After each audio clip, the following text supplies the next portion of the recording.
제3장 태극론. 태극이라는 용어는 역전 개사사항에 나오는 역유 태극, 시생양의, 양의생 사상, 사상생 팔괴에서 유래되었다. 그리고 태극 문양의 기원은 위백양의 주역참동계나 주자의 주역본의, 그리고 주돈이의 태극도설에서 엿볼 수 있다. 그런데 이런 오래된 문헌들을 들춰가며 태극을 이해하려 하면 웬일인지 혼란만 가중되고 만다. 왜냐하면 읽으면 읽을수록 태극에 점점 신비로운 옷이 입혀지기 때문이다. 초창기에는 노장사상의 영향을 받아서인지 태극을 원기로 보는 경향이 많았고, 특히 주돈이는 태극을 무엇과 오행에 연관해서 그럴싸하게 풀어내기도 했다. 주자는 태극을 이로 규정하여 형태와 작용을 초월한 형이상학적 존재로 해석했고, 명말의 왕부지는 주역내전에서 음양이 혼재되어 있는 상대적 이치라는 뜻으로 가볍게 정의하기도 했다. 이처럼 시대와 학자에 따라 태극을 바라보는 관점은 달랐지만 근대에 이르러서는 서구 문물의 영향을 받아서인지 왕부지처럼 상대성 원리로 풀이하는 경향이 많았다. 그렇다면 태극이란 무엇인가? 태극은 글자 그대로 커다란 양극을 말한다. 양극이란 상반되는 가장 큰 성질을 뜻하며, 이런 성질을 지닌 것 중 가장 원대하고 근원적인 것은 음과 양이다. 따라서 태극은 음양이 통합적으로 변화해 나가는 원리로서 간단히 정의 내릴 수 있다. 태극을 보다 간단히 풀면 분별로 이루어진 세계를 총칭한다. 분별이란 절대 반대되는 개념으로 이것 자체가 음양을 포괄하고 있다. 그러므로 태극이라 하면 절대가 아닌 모든 것이 된다. 이렇게 되면 태일에서 변화가 발생하여 분별로서 인식되기 시작한 시점부터가 태극이 되고, 그 범위가 너무 광대하여 인식하는 데 버겁게 된다. 그런데 태극의 단계를 혼극, 태역, 태초, 태시, 태소로 쪼갤 필요가 있다. 그래서 태극의 단계를 혼극, 태역, 태초, 태시, 태소로 쪼갤 필요가 있다. 이에 관한 용어는 서한의 여기에서 비롯 유래한 것인데, 그 구분과 내용이 미흡하고 확연치 않은 바 용어만을 취해 태극의 발전 단계를 재정립하고자 한다. 이제 태극의 세계에서 전개되는 천지창조의 놀라운 현장 속으로 들어가 보자. 이곳의 변화를 관찰함으로써 우리는 고차원 세계의 질서에 눈뜨고 더 높은 시공을 의식에 담게 될 것이다. 제1절 혼극. 도덕경 25에 보면 유물혼성 선천지생이란 말이 나온다. 혼란스럽게 뒤섞여서 이루어진 무언가가 천지보다 먼저 있었다는 말이다. 노자는 이것을 도라 표현했지만 삼라만상에 앞서 무질서한 상태로 존재하는 단계가 따로 있으니 바로 혼극이다. 일명 카오스라 한다. 혼극은 구체적으로 어떤 상태일까? 태일에서 순간적으로 자성을 망각하는 사건이 발생했다. 이것을 우리는 무극이라 불렀다. 그리고 무극의 극히 일부에서 창조점이 찍히며 세 가지 힘이 솟아나왔다. 유력인 정과, 무력인 기, 그리고 용력인 신이 그것이다.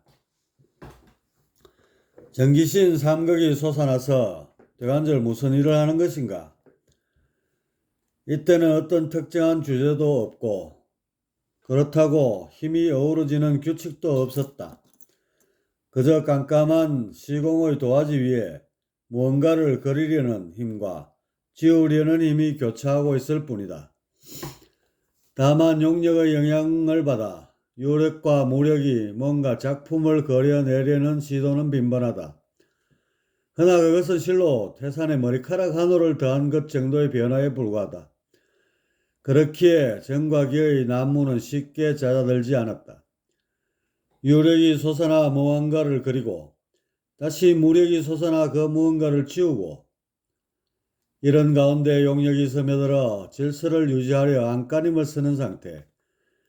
하지만 용력의 힘이 너무 약해 무질서한 전기의 혼란만 까마득한 세월 동안 지속되고 있다. 이런 카오스의 시기가 혼극이다. 원리가 정립되기 이전에 기운과 기운의 충돌과 그에 따른 동력의 방출만 있는 극한 무질서의 상태이다. 혼극에서 가장 중요한 변화는 창조의 세 가지 힘이 정립되었다는 것이다. 삼라만상은 쪼개보면 결국 전기신 삼극의 힘이 뒤엉켜 이루어졌다. 전기신이라는 세계의 대들보 위에 건설된 것이 우주인 것이다. 따라서 변화와 창조를 알기 위해서는 필히 전기신 삼극의 이해가 선행되어야 한다. 태일은 무극에 의해 절대성이 깨지면서 창조점이 찍혔고 연이어 태일의 구성 요소였던 원정과 원기에서 정과 기 그리고 원신에서 신이 솟아나왔다. 이들 세 가지 힘이 서로 어우러져 반응하며 상계와 현계를 순차대로 창조하였다. 그리고 마지막에 생명체까지 화생하여 천지인 3개의 작품을 마무리 짓게 된다. 그러므로 삼라만상을 쪼개고 쪼개어도 결국 존재하는 것은 전기신 세뿐이며 이것이 하나로 통일된 적 태일이다. 셋이 하나이고 하나가 셋인 이치, 이것이 삼일의 진리이며 신묘막측한 우주의 신비를 풀 수 있는 중요한 열쇠이다. 동양 철학하면 을의 음양의 두 축을 그것의 근간으로 삼고 있지만 이것은 사실 전해오는 과정에서 왜곡된 결과이다. 신이 주재하는 용력을 뺀 상태에서 음양의 태극만을 거론해서는 우주의 실체와 그 변화 원리를 규명하는 데 한계가 있기 마련이다. 마땅히 전기신 세 축으로서 접근해야만 전제의 도문을 두드릴 수 있다. 다행히 전해져 내려오는 가위바위보 놀이를 통해 전기신을 보다 쉽게 이해할 수 있다. 어른아이를 막론하고 절개하는 가위바위보 놀이의 이면에는 천지 창조의 열쇠인 전기신의 신비가 숨겨져 있다. 가위바위보 놀이에 담긴 전기신의 성부 원리를 살펴보자. 가위란 주먹에서 엄지와 새끼를 펴고 있는 것으로 위아래로 동하려는 성질을 지닌 기를 표현한다. 과학에서 말하는 파동성에 가깝다 하겠다. 오늘날 사용하고 있는 엄지와 검지를 편 가위는 전해 내려오는 과정에서 편리를 위해 변형된 것이다. 바위란 꽉 뭉쳐있는 형국으로 잡아당겨 통일을 이루려는 정의 성질을 표현한다. 과학에서 말하는 입자성에 해당한다. 보란 손가락을 모두 펼쳐 모든 것을 담으려는 용력의 성질을 표현한다. 담으려는 근본 이유는 감상하기 위해서다. 태일이 분별의 세계를 일으킨 것 또한 감상하기 위해서다. 그래서 신이 지닌 용력은 담는 작용의 궁극에 이르러서 감상의 성질이 나오게 되고 이때부터 물질이 아닌 생명의 범주에 들게 된다. 정리하면 전기신이 어우러져 상과 형을 만들고 그 가운데 신의 힘이 더욱 강성해져서 생명을 화생하게 된다. 그런데 가위바위보 놀이의 성패 원리와 같이 전기신에도 상호 우세 원리가 작용한다. 바위가 가위를 이기듯 정이 기를 제압하여 통제할 수 있다. 가위가 보를 이기듯 기가 신에 적지 않은 영향을 끼치며 좌지우지하고 보가 바위를 이기듯 신이 정의 일정 부분을 제어하게 된다. 고로 신이 기의 통제를 벗어나 거꾸로 기를 다스리기 위해서는 반드시 필요량의 정을 끌어모아야 한다. 인간의 마음에서 생각이 일어난 것을 보면 대개 그의 제멋대로이다. 이런 혼란하기 짝이 없는 마음을 구조적으로 살펴 부르는 명칭이 정신이다. 정신이란 정과 기와 신 그리고 현세에 살면서 얻어진 정보가 합하여 이루어진 것으로 그 작용을 보면 정은 지적 작용, 기는 정적 작용, 신은 의지적 작용을 각각 수행한다. 정이란 뭉치고 맺히는 힘으로 통일을 지향하는 기운이다. 그래서 감각기관을 통해 들어온 정보를 남김없이 기에 대응하여 붙들어 맨다. 그러면 신이 그것을 보고 이리저리 판단한다. 물론 판단할 때도 기를 재료로 써서 수놓는다. 다시 말해 신이 정을 가지고 온갖 정보를 기로 환산하여 저장하고 필요에 따라 그래서 이리저리 재단하며 판단하는 것이다. 저장된 정보는 기로 처리하였기에 오래되면 기의 손실이 있기 마련이다. 정이 나름 붙들고는 있지만 기란 원래 자유로이 움직이려는 성질이 강하여 어느 정도의 탈출은 불가피하다. 여기서 망각이 오게 된다. 약해진 정의 세력권을 뚫고 기가 탈출함으로써 오는 일종의 정보 해방인 셈이다. 이것 외에 불필요한 에너지를 줄이기 위해 쓸데없는 정보를 털어내므로써 오는 망각도 있다. 마치 홍수를 막기 위해 댐문을 열어 수량을 조절하는 것처럼 말이다. 이 경우는 어찌 보면 다다익선이다.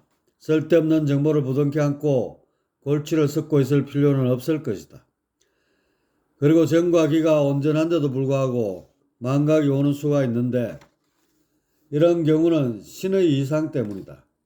신 자체가 혼탁해져서 정으로서 기억을 들춰낼 힘을 잃었기 때문이다. 망각을 방지하는 방법으로 가끔씩 기억을 떠올려 기를 보충해 주는 것이 있다.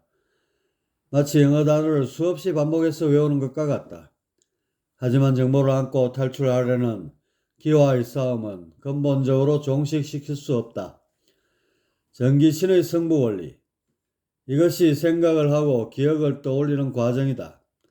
물질적으로 보면 뇌세포의 뉴런들이 상호 신호를 주고받으며 생각의 패턴을 만들어내는 것처럼 보인다.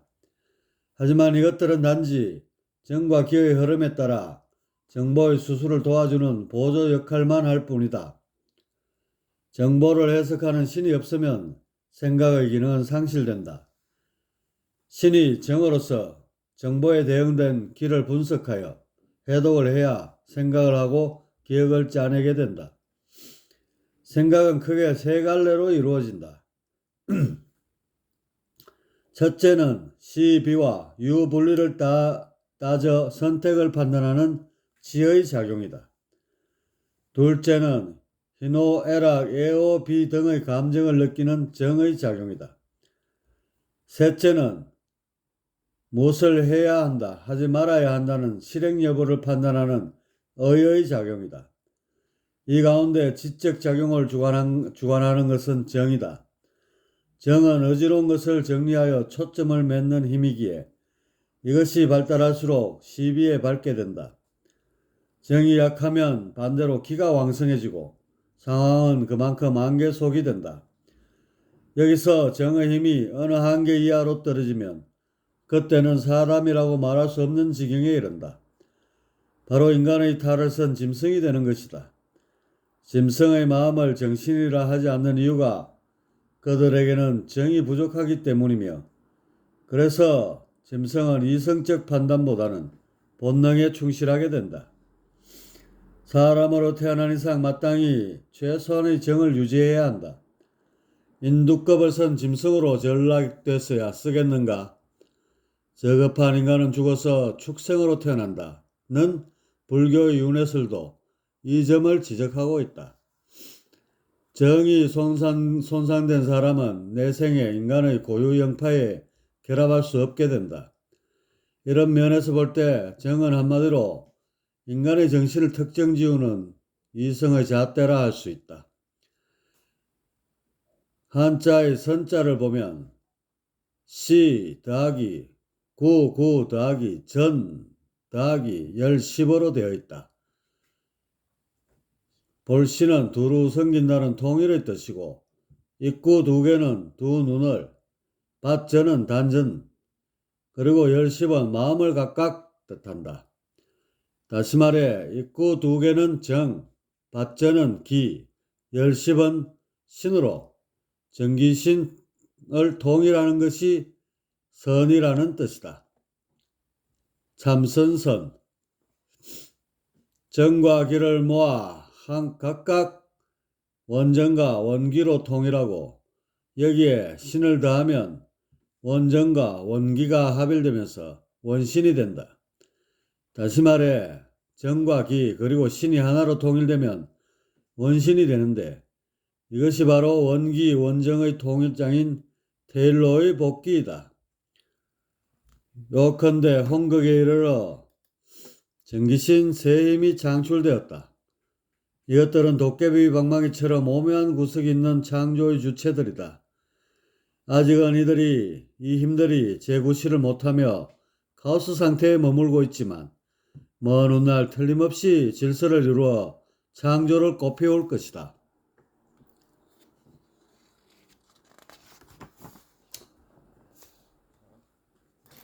이 태역, 무질서와 혼돈의 상태가 얼마나 지속되었는지 모른다. 혼극이 시작된 지 무한급의 세월이 흘렀다. 그리고 어느 시점이 되자 제멋대로 동하던 정기신이 미세 하나마 질서를 잡기 시작하였다. 갈피를 잡을 수 없을 정도로 제멋대로 이던 기운들의 일련의 성향이 깃든 것이다.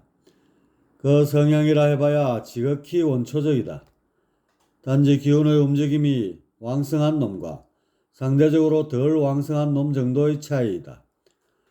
변화의 관점에서 보면 어설프기 짝이 없지만 지나온 세월을 반추하면 이 정도의 변화도 천지개벽에 버금가는 혁명이다. 개미 구멍에 둑이 터지듯 이 미미한 변화가 앞으로 전개될 창조의 도화선이 될 것이다. 미세 하나마 이런 변화가 생기게 된 데에는 정의 역할이 크다. 정은 혼동하는 기를 잡아 끌어 기 덩어리를 이루게 되는데 그 엉기는 정도에 따라 무겁고 가볍고 빠르고 느린 구별이 생기게 되었다. 정기의 덩어리에서 정을 많이 내포한 것은 고요히 가라앉게 되고 반대로 정이 적은 것은 기 본래의 성질대로 동하게 된다. 이것은 곧 정과 동의 구별이 생기게 된 것으로 대립적 양상의 시작으로 볼 수 있다. 일찍이 해겔은 단순한 동일성은 멸망의 실제이며 모순 대립만이 모든 운동과 발전의 근원이다 라는 소위 변정법을 제창한 바 있다. 이 설은 우주 발전 단계에 비추어 보면 동일성은 태일이나 무극의 단계이고 모순 대립은 곧 태극의 단계라 할 수 있다. 동일성은 변화를 창출할 수 없지만 대립성은 자체 구조의 특성에 의해 그 어떤 변화도 이루어낼 수 있다.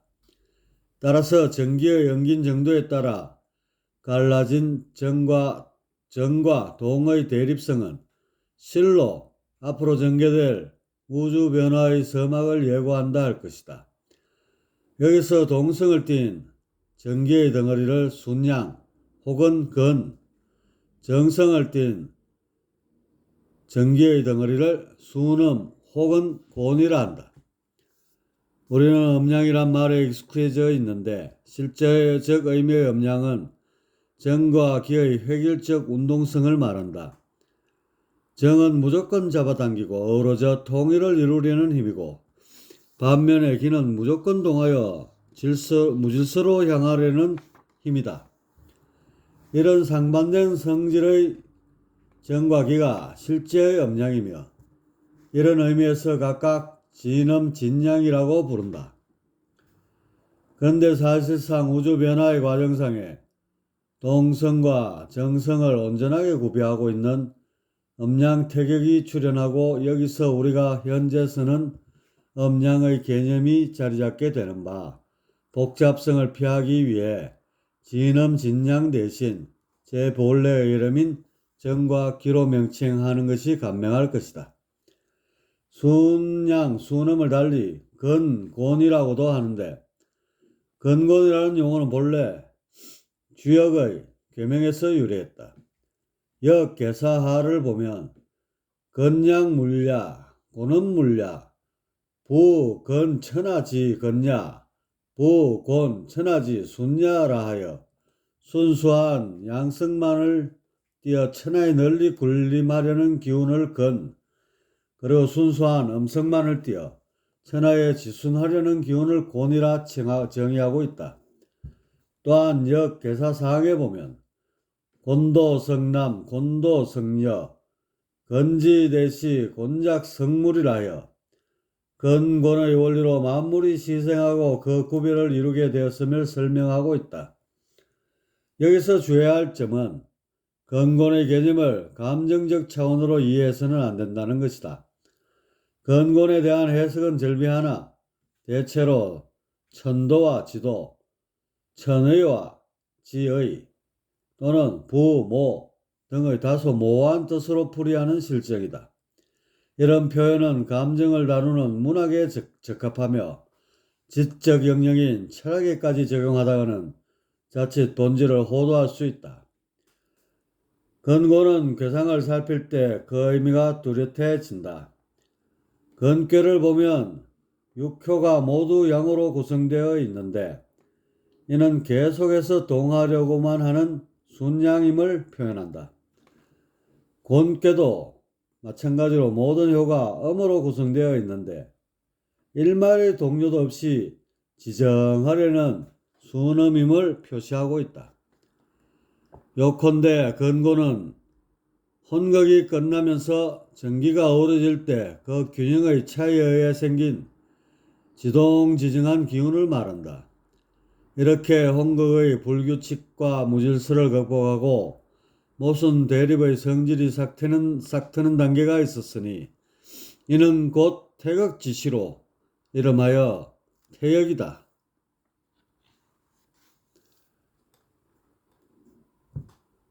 제3절 태초 1. 최초의 태극, 근곤 태극. 태역에는 정과 기의 결합에 의하여 순음, 순양이 형성되었다.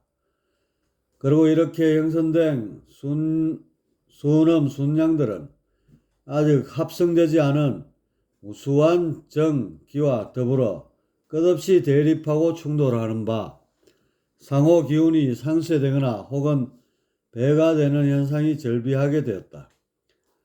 그런데 언제부터인지 순음, 순양의 대립과 충돌에 있어서 정의 중재를 받아 안정을 취하는 것들도 생겨났는데 이러한 결합을 일러 근곤태극이라 한다.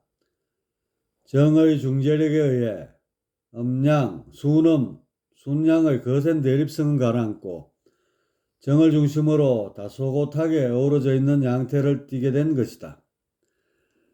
그러나 아쉽게도 근곤태극은 순간에 만들어져서 곧바로 상쇄돼 버리는 실로 일시적인 양태에 불과했다. 이는 정이 순음, 순양을 계속해서 묶어놓을 역량이 부족하여 생겨난 결과이다. 대립일변도의 순음, 순양은 정의 중재에 의해 잠시나마 어우러지기는 했지만 정의 힘이 빠지는 동시에 또다시 뒤섞이며 상쇄되고 마는 것이다. 이때 중앙에 위치하던 정은 순음, 순양에 내재하고 있는 정과 합쳐지고 충돌 시에 외부로 튀어나가는 기를 제외한 잔여 기의 내부에 위치하게 되는 바 결국 정이 퇴간 순음이 되고 만다. 정리하면 정을 매개로 한 순음 순양의 결합은 일시적으로 근곤태극의 양태를 이룬 후 곧바로 두 기운이 충돌하며 순음으로 귀결하게 된다. 태초 단계에 이르러 원리 자체일 뿐인 태극을 구체적인 양태로서 적절히 현인하고 있는 근곤태극이 일시적이나마 발생하게 되었는데, 이는 대립선상을 벗어나 변화와 발전으로 성화할 수 있음을 예시한다 하겠다.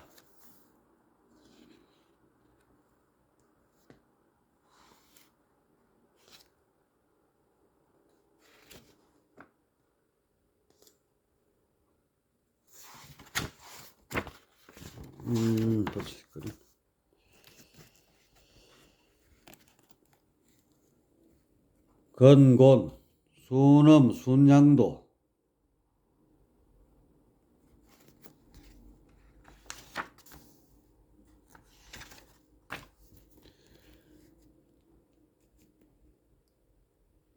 근곤, 태극, 생멸도.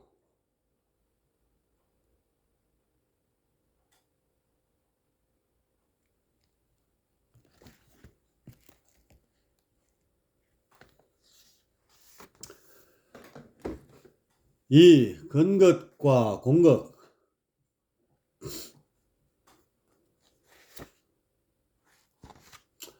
태초의 변화에는 순음, 순양이 정을 중심으로 일시나마 결합한 근곤, 태극의 양태만 있는 것이 아니다.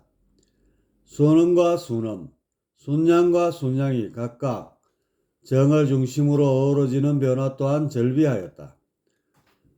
순양과 순양이 정을 매개로 한 결합은 순양 자체의 동성이 지대하여 근곤 태극보다도 빠르게 흩어져 소멸하고 만다. 근곤 태극은 결과상으로 순음만은 남게 되었지만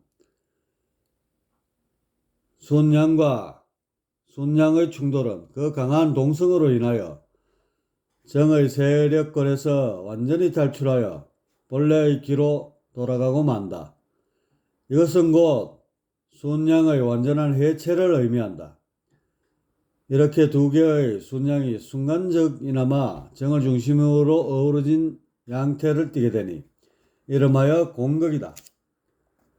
정을 매개로 하지 않는 순양과 순양의 충돌 또한 빈번하나 이것은 충돌과 해체 그 자체일 뿐으로 그 어떤 정형된 양태도 찾아볼 수 없기에 무엇이라 명칭하지 않는다. 기운들의 상호 충돌은 정을 매개로 한 충돌이어야만 일시적이나마 모종의 양태를 찾아볼 수 있다.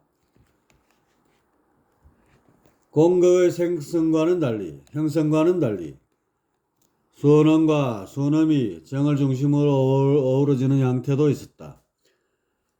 이는 순음 자체의 성질이 지정하여 정을 중심으로 한 결합보다 안정적일 수 있었다. 이것은 곧 근곤태극과 근극의 짧은 수명을 극복한 정형된 양태로서 이름하여 곤극이라 한다. 곤극은 시간을 확보함으로써 실제적 변화 창출의 문호를 열었다. 홍곡에서 시발된 삼극에 이르러 변화의 실마리를 잡게 된 것이다.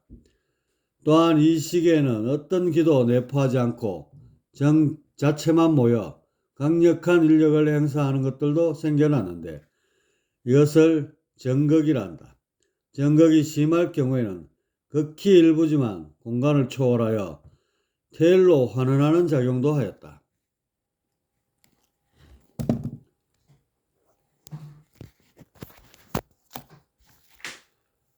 근극 생성도.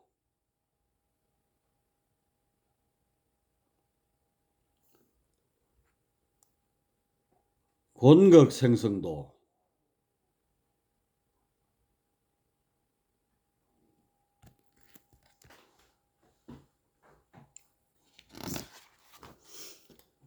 (3) 태초령체. 물질계를 구성하는 요소는 크게 생물과 무생물로 나눌 수 있다. 무생물의 결합 구조와 원리가 꽤 복잡 미묘한 것은 맞지만 생명체에 비할 바는 못된다.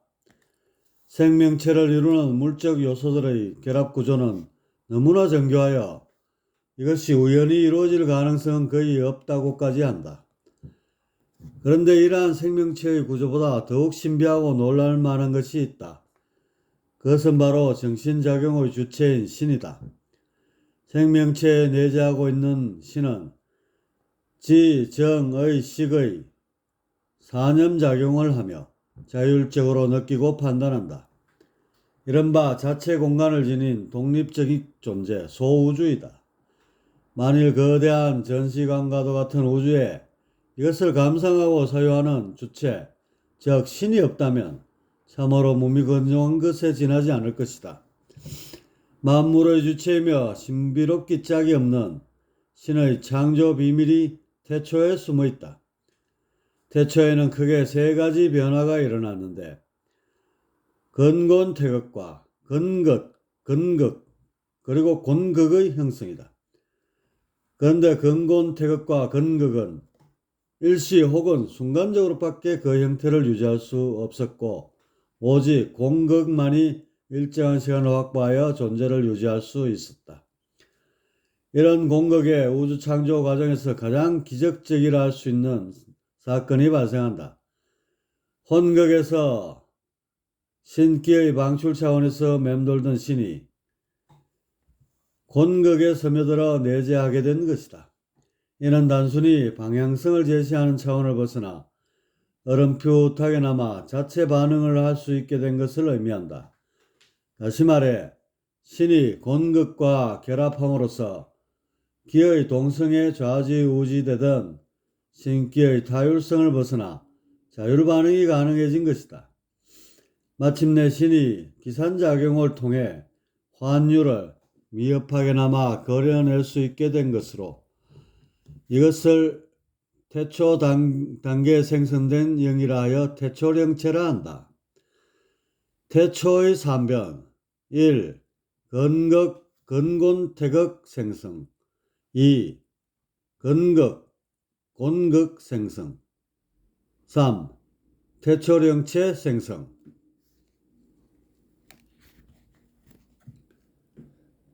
태초령체 생성도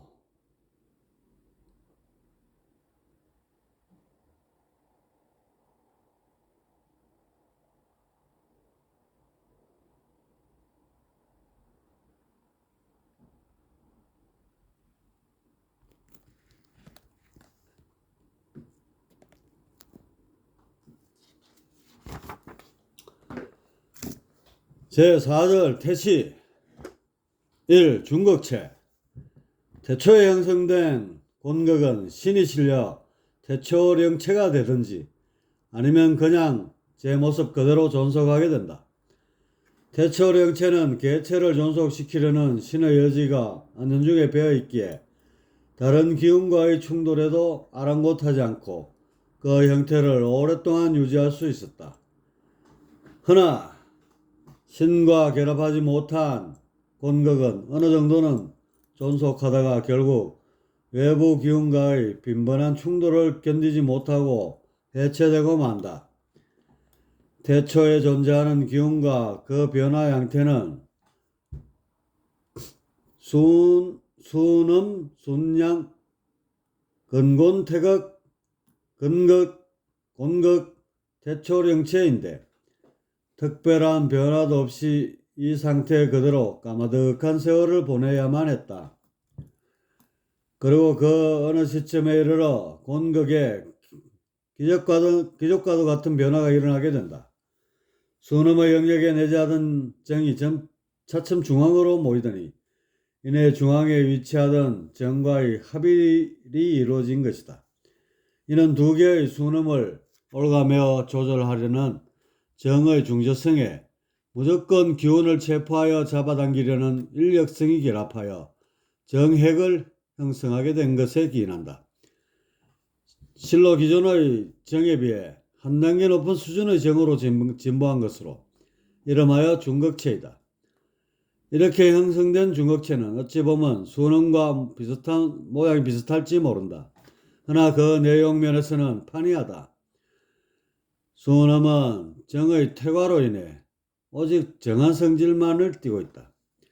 그런데 새롭게 정액을 지니게 된 중극체는 정의 성질의 조화와 중재성이 다분히 내포되어 정성 일변도에서 벗어나 동성도 같은 비율로 지니게 되었다. 정성과 동성을 모두 겸비하여 겉보기에는 정한 듯하나 외부의 자극에 언제라도 동할 여지가 다분하다. 요컨대 태시의 초기 단계에 이르러서는 권극에 정액이 형성되면서 중극체가 만들어졌다. 그리고 이 중극체는 기존에 비해 진보된 정의 조화와 중재성에 의하여 동성과 정성을 모두 겸비하게 되는 바, 실로 정동의 조화를 통한 질서 창조의 서막이 열렸다 할 것이다.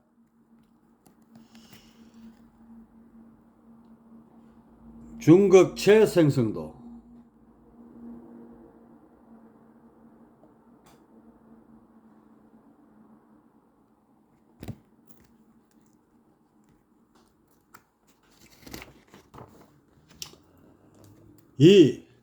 태극체. 태시 초반기의 두드러진 특징은 정액의 형성과 이로 인한 중극체의 형성을 들 수 있다. 정동의 성질을 겸비한 최초의 양태는 태초에 형성되기 시작한 근본 태극이지만 이것은 순음, 순양의 상반된 두 기운이 정을 매개로 어우러진 일시적 양태에 불과하였다. 이에 반해 중극체는 단순히 두 기운의 접목이 아닌 한 기운 안에서 정동의 상반되는 두 성질을 겸비한 것으로 실로 양성체의 효시라 하겠다. 태역, 태초, 태시를 거치면서 생성되는 모든 소산체는 일괄된 목적이 있으니 그것은 변화 창출이다. 변화만이 창조로 가는 유일한 열쇠인 까닭이다. 따라서 현 시점에서의 초점은 단연코 중극체로 좁혀진다. 암수 한 몸인 중극체가 향후 어떤 과정을 거쳐 변화해 나갈지에 주목해보자. 근데 너무 기대를 했던가 아쉽게도 중극체는 한번 동하여 분열과 팽창의 극에 달하면 기존의 소산체처럼 맥없이 소멸하고 만다. 만일 정성을 잃지 않고 끝까지 외부의 자극에 견딘다면 개체의 존재는 어느 정도 가능할 것이다. 허나 이렇게 된다 해도 현상 유지만으로는 변화 창출이라는 우주적 대의를 만족시킬 수 없다. 정동의 충돌을 유연하게 극복하며 지속적으로 변화를 조장할 수 있는 새로운 양태를 필요로 하게 된 것이다. 다시 까마득한 시간에 흐르며 태시의 후반기에 접어든다. 이쯤 되자 중극체의 변화가 일어나기 시작하였다. 3개 이상의 중극체가 충돌 시에 기세가 불급한 중극체는 우세한 중극체에 밀려 순식간에 분열하여 해체된다. 이때 중극체에 존재했던 정액이 우세한 중극체의 인력권에 체포되면서 그 내부의 한 부분에 자리 잡게 된다. 이렇게 위치한 정액은 중극체의 한 영역에서 부분적으로나마 자체적 인력권을 형성하게 된다. 마치 암세포처럼 중극체의 내부에 다양한 수의 정액을 뿌리내리게 된 것이다.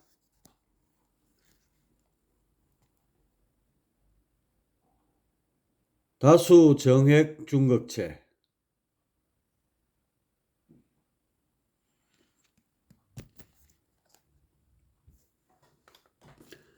그런데 내재된 정액들은 고정된 영역을 확보한 것이 아니어서 자신들끼리의 충돌은 불가피했고 여기서 다시 약육강식의 접전이 발생한다. 그리고 결과적으로 정중에 위치한 정액 외에 2개의 정액이 더 있는 양태만이 남게 된다. 물론 정액의 총수가 4개, 5개인 것도 있겠지만 이것들은 불안정한 형태로 인해 그 지속성이 떨어졌다. 그래서 그나마 안정적인 세 개의 정액을 지닌 양태에 초점이 맞춰진 것이다.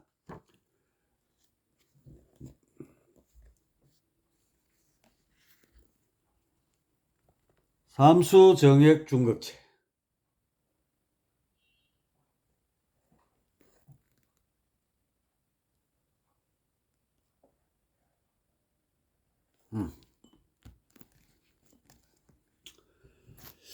이렇게 세 개의 정액이 주도하는 신종 중극체의 출현은 가히 새로운 시대를 예고하는 혁명이었다. 일찍이 삼라만상의 출발은 전기신 삼극에서 비롯됐다. 수축 일변도인 정과 팽창 일변도인 기, 그리고 중재와 조화를 통해 방향성을 일으키는 신이 그것이다. 이 셋의 성질을 동시에 내포하게 된 것이 바로 세 개의 정액을 지닌 중극체이다. 두뇌인 신의 손발에 해당하는 정기를 적절히 갖춘 온전한 형태의 기운이라 할 것이다. 기존의 중극체와는 차원을 달리하는 바 새로운 명칭을 붙여 일태극체라 한다. 일태극체란 한 몸에서 수축과 팽창의 태극 운동을 자유롭게 할 수 있는 기운 덩어리이다. 마치 들숨과 날숨을 번갈아가며 생명을 유지하듯 일태격체는 정의 수축과 기의 팽창을 한데 묶어 새로운 질서를 구축했다. 물론 이처럼 상반된 기운을 한 몸에 담고 있는 양태는 일찍이 건곤태극에서 찾아볼 수 있었다.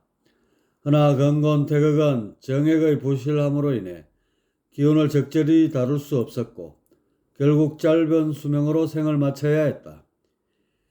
이에 반해 새롭게 등장한 일태극체는 정액의 놀라운 변신을 통해 기운을 컨트롤하는 능력이 한결 나아졌다. 실로 몇 단계를 뛰어넘는 소프트웨어의 등장이랄까. 이로써 제 멋대로이던 기운들은 일련의 질서를 띠게 되었고 여기서 새로운 창조로의 전환이 이루어졌다. 이때가 태시의 후반기에 이르렀을 무렵이다. 일태극체 생성도.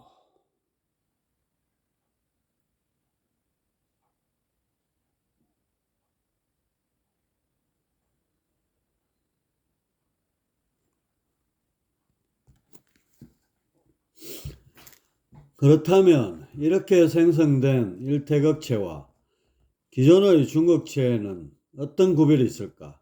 모양상으로는 상호 구분이 어려운 것이 사실이다. 따라서 두 기운의 속성을 면밀히 관찰해야 한다.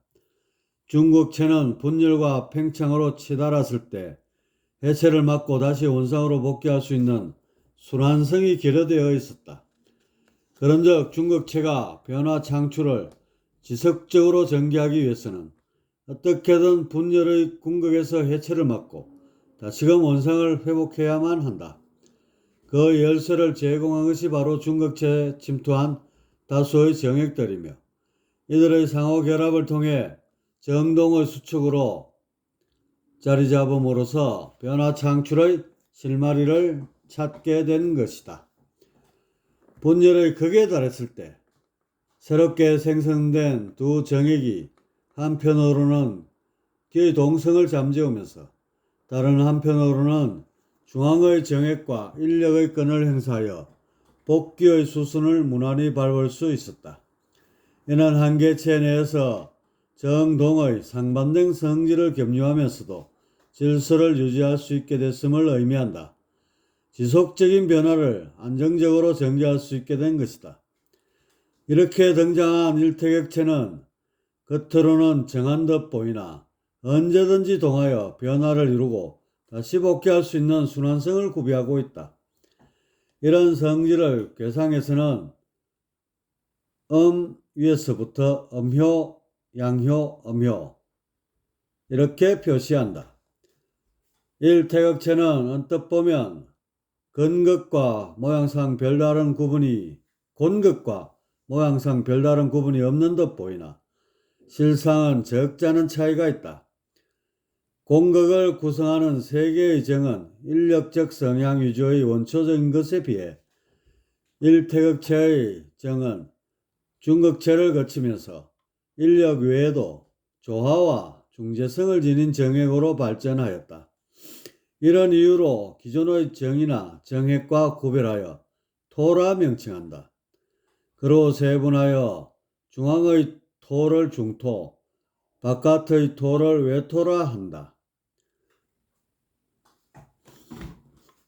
토라는 용어가 새로 등장했는데 쉽게 순환성을 띤 정액이라고 생각하면 된다. 수축과 팽창을 번갈아가며 원운동을 수행할 정도로 발전한 정액, 이것이 토이다.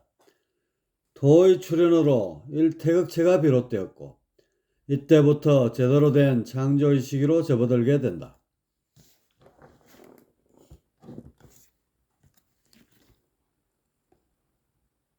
중토, 외토, 외토, 일태극체의 구조.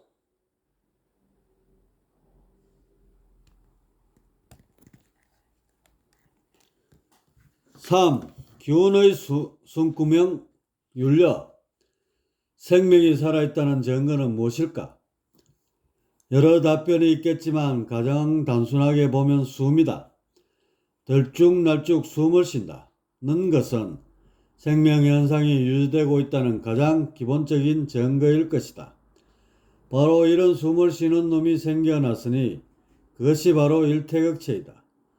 일태극체는 나름대로 무슨 생각이 있어서 숨을 쉬는 것으로 보이진 않는다. 그저 기운의 흐름이 발전에 발전을 거듭하다 보니 여기까지 이런 것이다. 일태극체의 숨은 참으로 오묘하다. 두 개의 외토는 각각 팽창과 수축을 맡고 있는데 전자를 좌토, 후자를 우토라 한다. 좌토가 팽창하면 우토는 거세게 반발한다. 그대로 두면 아마 사상결단이 날 것이다. 이때 중토가 둘 사이에 껴들어 중재를 한다. 좌토가 기재개를 켜도록 우토를 다독이는 것이다. 그리고 기회를 봐서 좌토를 슬그머니 당긴다. 그러면 기회를 놓칠세라 우토가 전력을 다해 잡아당긴다. 그런데 이번에는 너무 당겨서 짜부라들 판이다. 이쯤 되면 가만히 있을 좌토가 아니다. 성질을 버럭 내며 거세게 밖으로 뛰쳐나가려 하고 이런 극한 상황에 또다시 중토가 개입하여 중재를 한다. 이때 좌토와 우토의 절제된 대립을 일러 율려라 한다. 좌토가 힘을 쓸 때를 율, 우토가 기세를 뻗칠 때는 여라 한다. 이런 식으로 대립과 조화가 반복되면서 질서를 유지하게 되니 이것이 곧 일태극체가 존속하는 양태이다. 얼핏 보면 들숨과 날숨을 번갈아가며 숨을 쉬는 것으로 보여진다. 율려. 이것은 태일에서 삼라만상이 창출된 이후 처음으로 쉬는 숨이라 하겠다. 이보다 발전되고 정교한 호흡은 이후로 늘렸지만 이보다 간결하고 순수한 호흡은 없다. 그래서 율려의 수축과 팽창을 달리 율려의 수축과 팽창 운동을 달리 율려식, 얼숨, 태식 등으로 부르며 닮아가려는 노력을 하게 된다. 율려.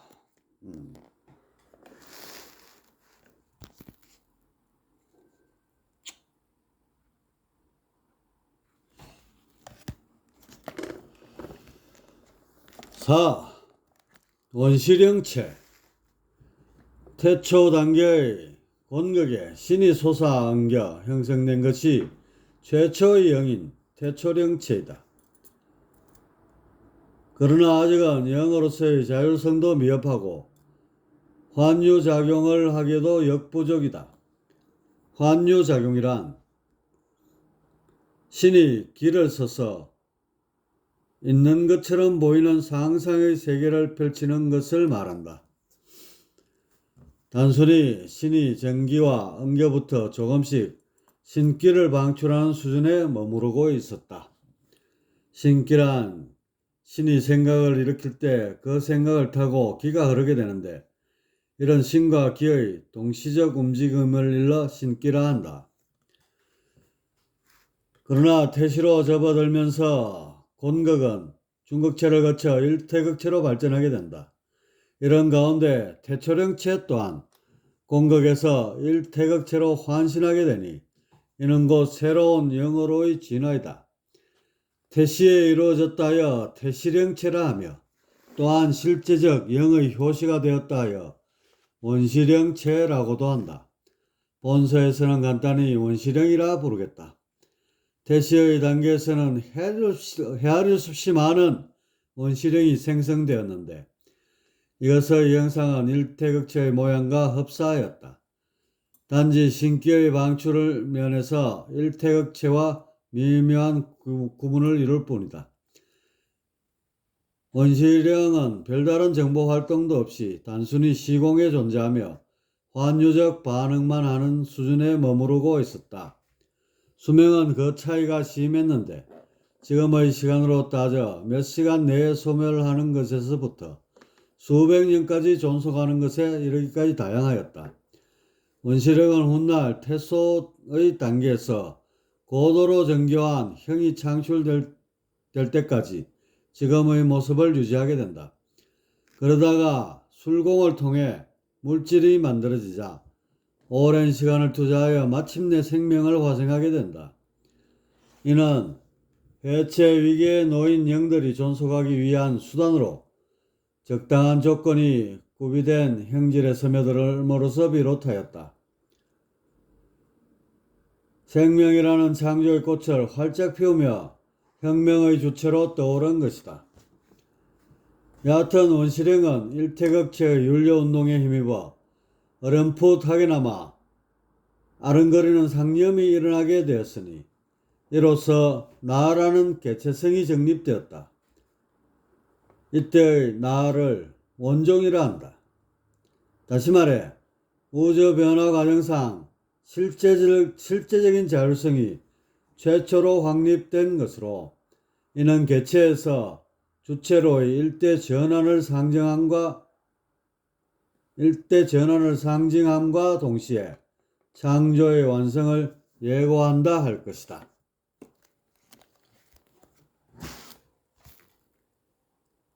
원시령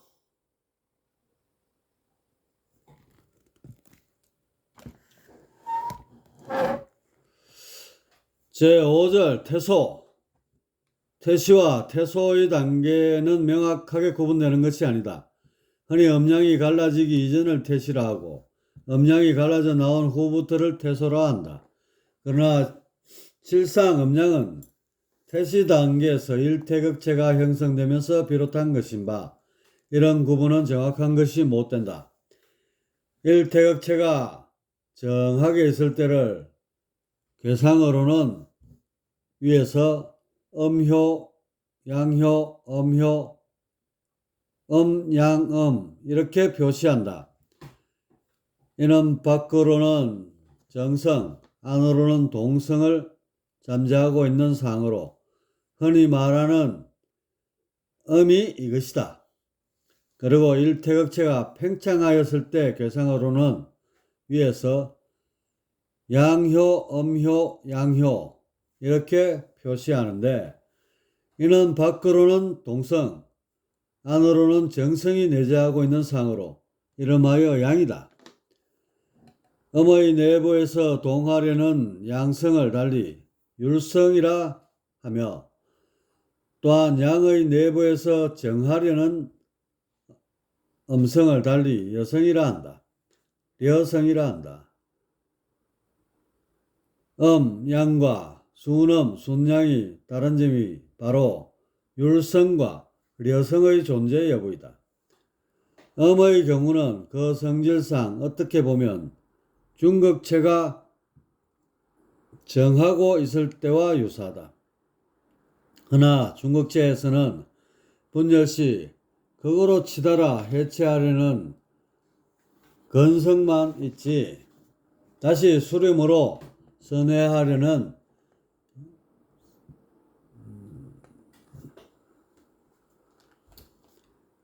양성은 없다. 또한 수축 시에도 적당한 선에서 멈추고 원상을 회복하려는 엄성이 없다. 중국체는 양성과 건성과 곤성을 한층 강화된 정액의 힘으로 붙들어 매고 있는 상태일 뿐 진정한 의미의 음양이라 할 수는 없다. 이렇듯 음양은 일태극체에서 비로소 그 모습을 드러낸 것인 바 음양 생성이 태시와 태소의 구분이 될 수는 없다. 사실 태극은 근곤태극이나 일태극체의 도상에서 보듯 그런 모양을 하고 있는 것이 아니다. 이는 단지 형이상인 태극의 원리를 인간이 이해할 수 있도록 불가피하게 도상을 사용한 것뿐이다. 태극들을 보고 태극의 모습이 이와 같다고 여기는 것은 마치 회사의 심벌을 보고 그 회사의 전체 모습인 양 판단하는 것과 같다. 태극을 형상으로 착각하게 된 것은 바로 태초령이나 원시령체의 형상에 기인한 것으로 보인다. 이런 영체는 원리가 아니고 실제로 동하고 있는 작용의 주체로서 나름의 형상을 지니고 있다. 그 모습이 태극 도상과 흡사하기에 태극을 물형으로 보는 오류가 나온 것이다. 문헌에 나오는 음양생어 태극 같은 말도 이런 착각에서 비롯한 것이다. 여하튼 원리와 실상, 상과 형에 대한 구분은 각별히 주의해야 한다. 그렇다면 태시와 태소의 경계는 무엇으로 구분할 수 있을까? 그것은 단적으로 오행의 출현에 있다. 일태극체의 형성과 동시에 순환을 주재하는 정액, 토가 생성되었다. 이것은 곧 일태극체가 토화작용인 윤례에 힘입어 태음, 소양, 태양, 소음의 네 마디를 형성하며 변화하게 된 것을 뜻한다. 이때 태음, 소양, 태양, 소음이 제각각 토와 연계하며 일말의 변화를 조장하게 되는데 여기서 새롭게 등장한 변화의 주체를 일러 수목화금이라 한다.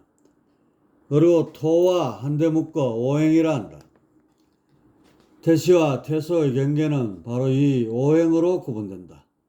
일태극체가 형성되어 처음으로 동할 때 비로소 음양 개념이 성립되었고 여기까지가 태시의 단계이다.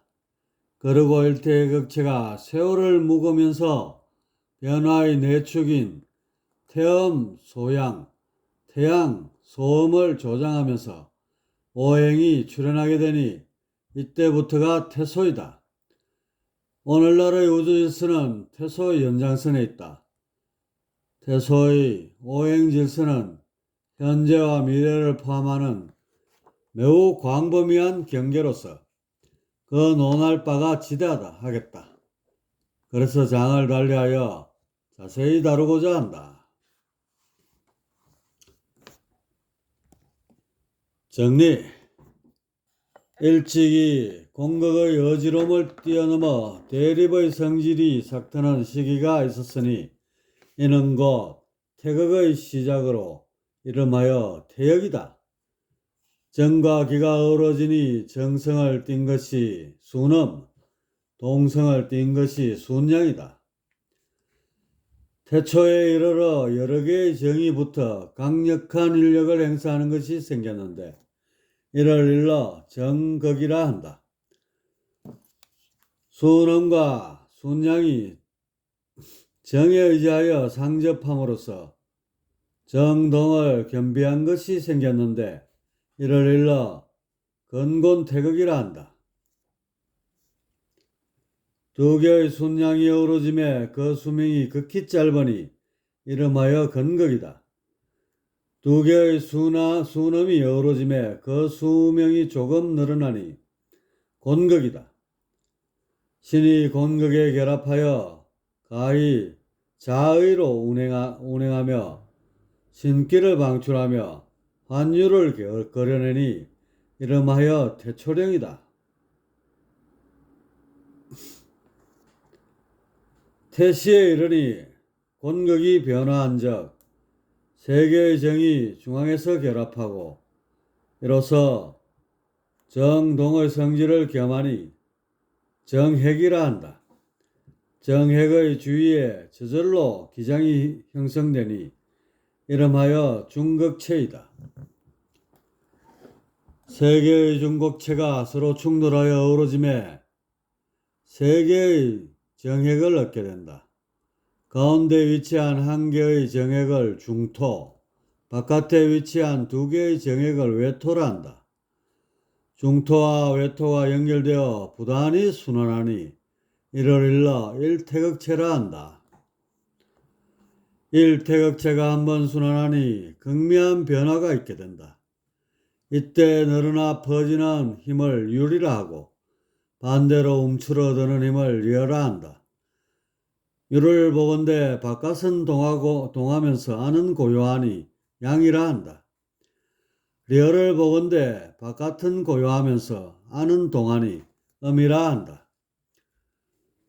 신이 일태극체에 스며들어 상념을 그려내고 이로써 자아가 이루어져 문영의 효시가 되니 이름하여 원시령이다. 일태극체가 가히 순환할 수 있음은 율려에 의함이며 율려가 운행하는 법이 오행이다. 연결의 고리를 토라 하고 회전에 의한 네 개의 축을 각각 목, 화, 금, 수라 한다. 변화의 이치를 살필 때 오행으로서 한다. 현묘한 변화가 오행으로부터 시발을 이루니 이때부터 오늘에 이르기까지를 통칭하여 태소라 한다.